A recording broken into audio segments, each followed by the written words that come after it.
ปีนี้ให้น้องตีอาจสิบกว้างไปเลยคนเพราะว่าน้องตีคนเดียว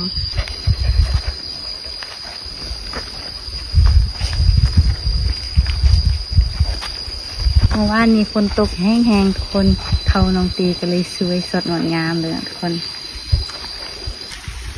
สบายดีทุกคนมื้อนี้น้องตีออกมาให้อีกแล้วเนาะน้องตีออกมาเสียหญ้า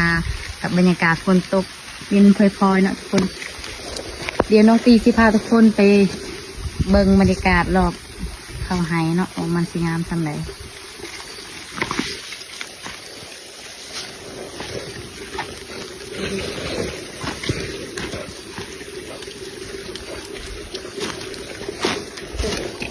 มื้อนี้เราบ่ได้มาคนเดียวทุกคนเรามาในอีโก้เนาะ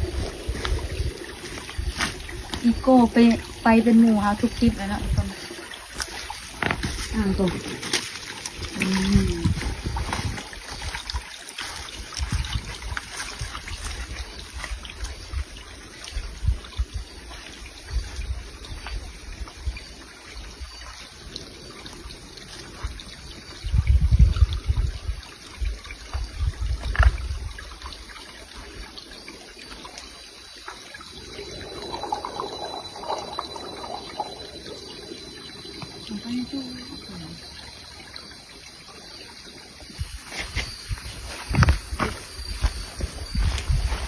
นี่โคนบรรยากาศเขาไห้ของเฮาเนาะ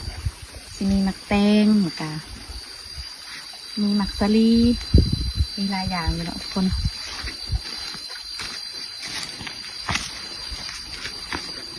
คุณกับมักแตงแล้วก็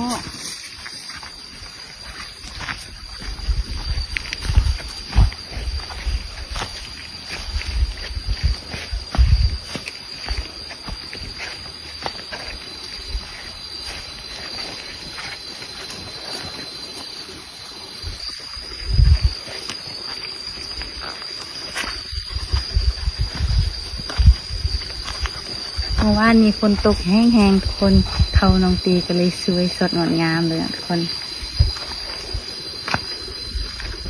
มียุ่งพร้อม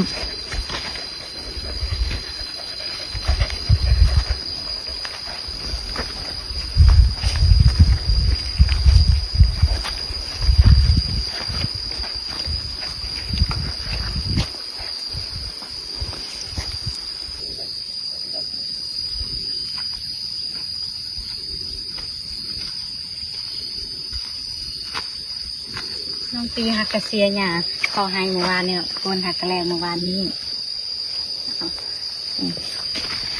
โคตรเมื่อยเนาะทุกคนกว่าชีแล้วเนาะเสียหญ้าก็ใช้เวลา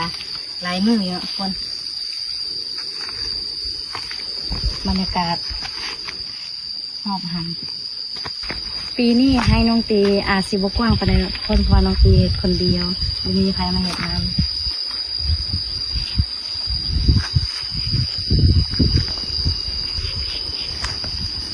พี่น้องลมพัดเย็นเย็นอยู่ไฮอยู่นะสเก่ามือเนาะบรรยากาศนี่เป็นธรรมชาติลมพัดเย็นเย็นคน